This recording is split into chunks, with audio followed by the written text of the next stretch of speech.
नमस्कार साथियों, कैसे हैं? आशा है अच्छी होंगी। साथियों, लास्ट वीडियो में हमने डिक्शनरी को पढ़ा था। आज हम पढ़ेंगे डिक्शनरी के कुछ फंक्शन। जैसे हमने डिक्शनरी में से कोई डाटा डिलीट करना है, कोई इस डाटा को हमने चेंज करना है या अपडेट कराना है, इस तरह के सारे फंक्शन डिक्शनरी के वो जानेंगे प्रैक्टिकली इस वीडियो में। तो इसमें तक बने रहिएगा। नमस्कार साथियों, मेरा नाम है मनोज कुमार और आप देख रहे हैं कंप्यूटर ज्ञान गुरु चैनल। तो चलिए सीख लेते हैं। तो चलिए हम वहीं से शुरू करते हैं जहाँ पे हमने लास्ट वीडियो में छोड़ा था। हमने आपको बताया था कि डिक्शनरी क्या होती है और पाइथन में हम डिक्शनरी किस प्रकार बनाएंगे। अब सीखते हैं इसके कुछ फंक्शन। हमने डेटा को गेट किया था, आपको ध्यान में है, लेकिन अब हम सीखेंगे फंक्शन में गेट। हम गेट फंक्शन के जरिए भी डिक्शनरी के अंदर की वैल्यू को प्राप्त कर सकते हैं। कैसे करेंगे? तो डिक्शनरी में हम यही वैल्यू रखें या चेंज कर लें, तो कुछ वैल्यू मैं डिक्शनरी में इस बार चेंज कर लेता हूँ। सारी हम चेंज कर देते हैं। यहाँ से ये भी मैं कंप्लीट हटा देता हूँ और ये सारी मैं यहाँ से हटा देता हूँ और कुछ नई वैल्यू यहाँ पे हम पास कराएंगे। ठीक है, हम वापस से डिक्शनरी पे जाते हैं और इधर पहली तो वैल्यू मैं ले लेता हूँ ब्रांड। कैपिटल लेटर से शुरू करते हैं, अच्छा लगता है।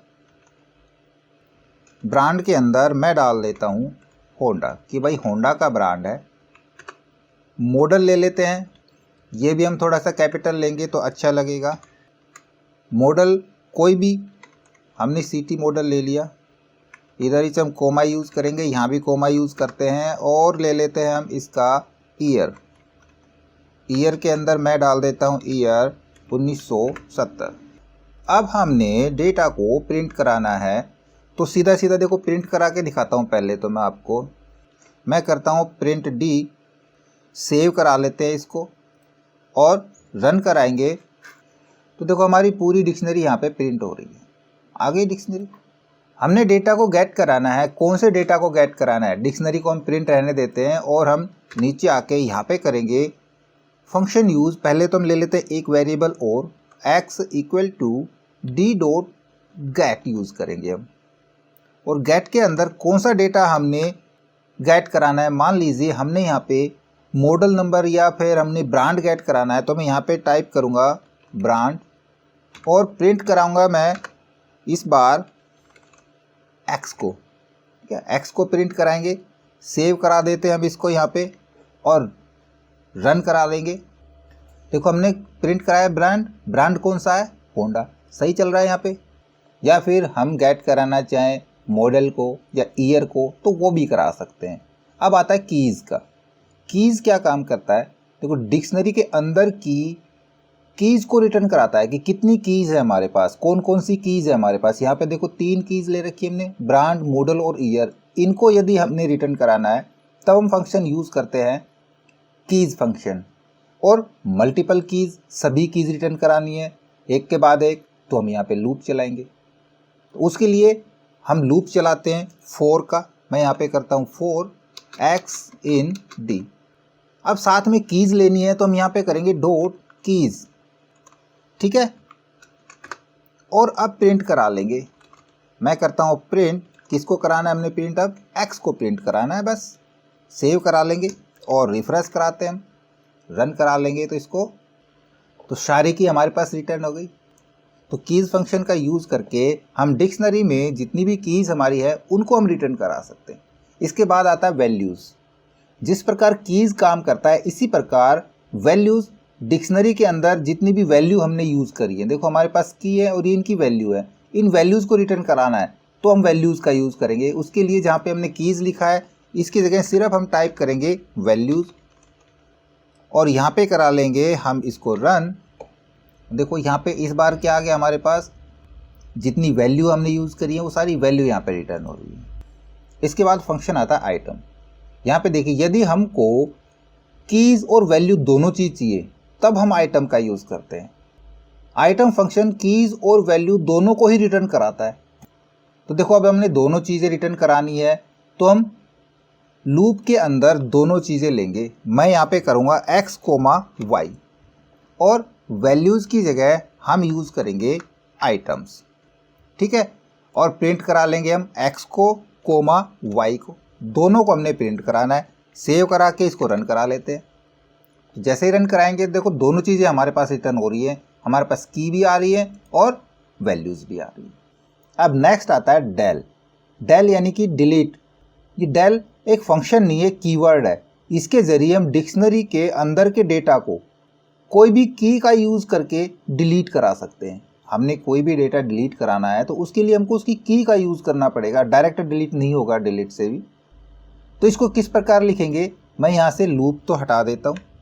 हम यहाँ पे टाइप करेंगे डेल, स्पेस डाल के हम करेंगे डी और स्क्वायर ब्रैकेट के अंदर हम वो की पास कराएंगे। मान लीजिए मैंने यहाँ पे 1970 वाला डेटा हटाना है तो ईयर पास कराऊंगा मैं यहाँ पे, और अब प्रिंट करा लेंगे हम।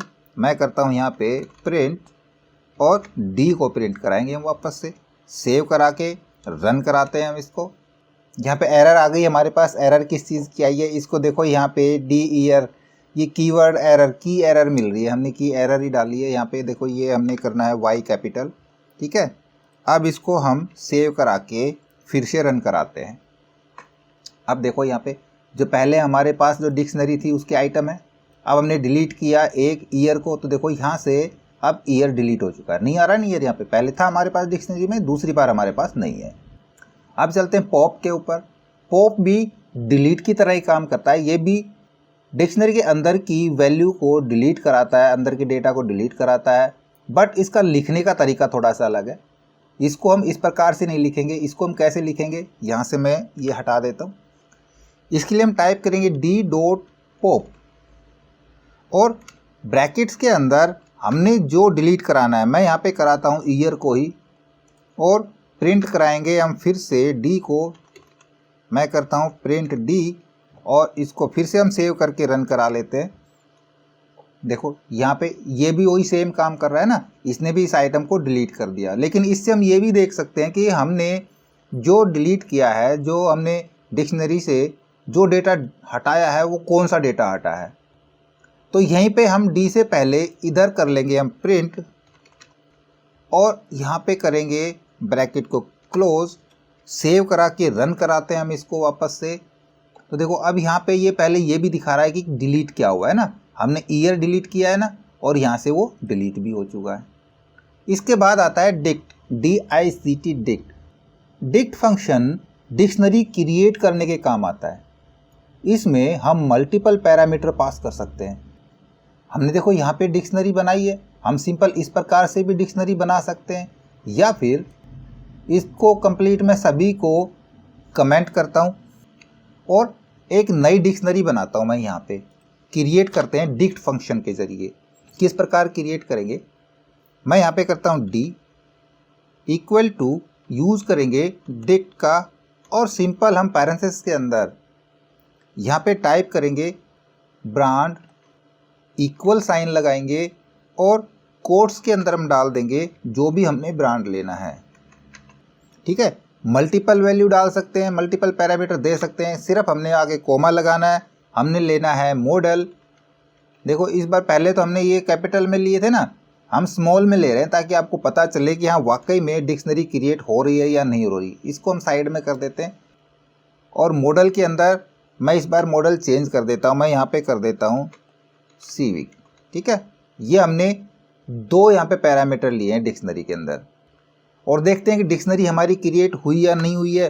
प्रिंट कराएंगे हम डी को, सेव करा लेते हैं और रन कराएंगे इसको वापस से हम। देखो हमारी ये वाली नई डिक्शनरी क्रिएट हो चुकी है, जो हमने डिक्शनरी क्रिएट करी। तो इस प्रकार से भी हम डिक्शनरी क्रिएट कर सकते हैं, और सिंपल हम डिक्शनरी किस प्रकार लें वो ऐसे भी हम वैल्यू डाल के भी डिक्शनरी ले सकते हैं। इसके बाद आता है अपडेट के लिए। तो वापस से मैं इसको तो हटाता हूँ और यहाँ से मैं कमेंट रिमूव कर देता हूँ। अब अपडेट फंक्शन के अंदर देखो हमने अपनी डिक्शनरी में कोई भी डेटा अपडेट कराना है, कोई वैल्यू अपडेट करानी है, तब हम अपडेट फंक्शन का भी यूज़ करते हैं। और एक फंक्शन और है, उसके ज़रिए हम दूसरे मेथड से भी अपडेट करा सकते हैं। सिर्फ वैल्यू को किस प्रकार कराएंगे देखते रहिएगा। फिलहाल हम अपडेट का यूज़ करते हैं। यहाँ पे मैं करता हूँ डी डॉट अपडेट, और किसको अपडेट करना है वो हम यहाँ पे कर्ली ब्रैकेट के अंदर रखेंगे। हमने यहाँ पे मॉडल को अपडेट कराना है। मॉडल क्या है हमारे पास, मॉडल है यहाँ पे सिटी, और यहाँ पे मैंने लेना है सिविक। तब मैं यहाँ पे डालूँगा, कैपिटल में लेते हैं और कोमा यूज़ करके यहाँ पे मैं डाल देता हूँ सिविक। वापस से प्रिंट कराएंगे हम, डी को हमने प्रिंट कराना है। ये थोड़ा सा हमारा इंडेंटेशन एरर आ सकता है क्योंकि पीछे भाग गया, इधर खिसकाते हैं, सेव करा लेंगे, वापस से इसको रन कराते हैं। देखो आ गया इंडेंटेशन एरर, अभी भी आ रहा है। मैं ये सारे यहाँ से मैंने इंडेंटेशन रिमूव कर दिए, सेव करा के अब फिर से रन कराते हैं इसको। तो यहाँ पे फिर से एरर आ गई, हमारे पास एरर दिखा रहा है लाइन 8 के अंदर, अपडेट मॉडल सिविक। और यस, ये हमारी अपडेट ये गलत हो गया, हमारा कोमा लग गया हमसे, यहाँ पे कोलन यूज होगा। सेव करके फिर से हम इसको रन करते हैं। तो अब देखिए यहाँ पे जो हमने अपडेट किया था मॉडल जो सिटी था, हमने उसको सिविक करना था। तो देखो यहाँ पे मॉडल सिटी था पहले लिस्ट के अंदर, और अब हमारे पास डिक्शनरी में दोबारा से सिविक हो चुका है। तो इस प्रकार से आप डेटा को अपडेट करा सकते हैं, किसी भी डेटा को यदि आपने अपडेट कराना है। एक फंक्शन है इसमें क्लियर, उसी प्रकार जैसे हमने लिस्ट में काम किया था, जैसे लिस्ट क्लियर हो जाती है, यहाँ भी ये क्या करेगा, पूरी डिक्शनरी को क्लियर कर देगा। यदि मैं यहाँ पे करूँ डी डॉट क्लियर, मैं यहाँ पे टाइप करता हूँ क्लियर और सेव करा देंगे, वापस से हम इसको रन कराते हैं। तो देखो यहाँ पे हमारी जो डिक्शनरी थी अब बिल्कुल ब्लैंक हो चुकी है। ये तो पहले वाली प्रिंट हो रही है, इसको हमने इसीलिए प्रिंट कर रखा था, यहाँ पे जो आइटम है वो हमको दिखते रहे।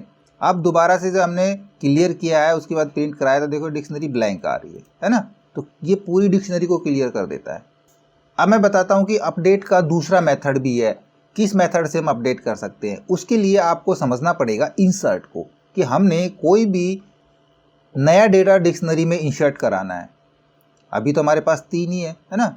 एक और अगर हमने डेटा इंसर्ट कराना है इसके अंदर, तब हम इंसर्ट का यूज़ करते हैं। और इंसर्ट किस प्रकार करते हैं, यहाँ पे मान लीजिए मैं करता हूँ डी डॉट स्क्वायर ब्रैकेट के अंदर, बीच का डेटा हम हटा देते हैं, स्क्वायर ब्रैकेट के अंदर मैं यहाँ पे कुछ नई चीज़ डालूँ, मैं यहाँ पे डाल देता हूँ कलर। ठीक है, जो ब्रांड है होंडा सिटी है उसका हमने कलर लेना है। कैसा कलर लेना है वो मैं इक्वल टू कर देता हूँ, रेड कलर हमने लेना है।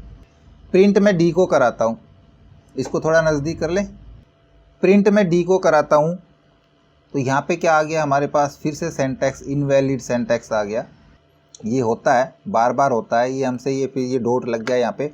सेव करा लेंगे और फिर से रन कराते हैं हम इसको।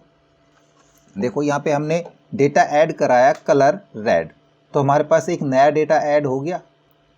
पहले 3 ही थे हमारे पास, अब 4 डेटा हो गए। लेकिन यहाँ पे एक चीज़ का ध्यान रखना है आपने, कि जैसा मैंने लास्ट वीडियो में आपको बताया था कि कोई भी की है वो यूनिक होती है, दूसरी की को नहीं उठाएगा, है ना, नहीं लेता है डुप्लीकेट की को। यहाँ पे क्यों लिया नया डेटा, क्योंकि हमने नई की डाली है।